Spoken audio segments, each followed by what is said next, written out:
So ito yung ibon natin, no? Ito yung mga ibon natin, walang kakapoy-kapoy. Kung kailan ako paalis, saka sila dumating. Ito yung mga ibon natin. Pero walang problema kasi yung pagkain na nung iniwan. Papasok na nga sila at kakain. Yung ibon natin, no? Kung kailan paalis, saka sila dumating. Ayan, mga ibon natin, walang kakapoy-kapoy.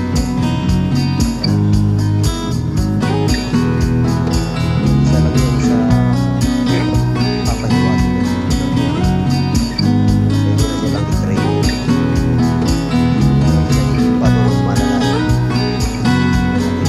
sa ating hospital. Natin walang kapoy-kapoy na ibon. Ayan, puro lang sila ganyan, wala naman tao pero ikot na lang sila ng ibon. Pero layo pa ng pinuntahan yan bago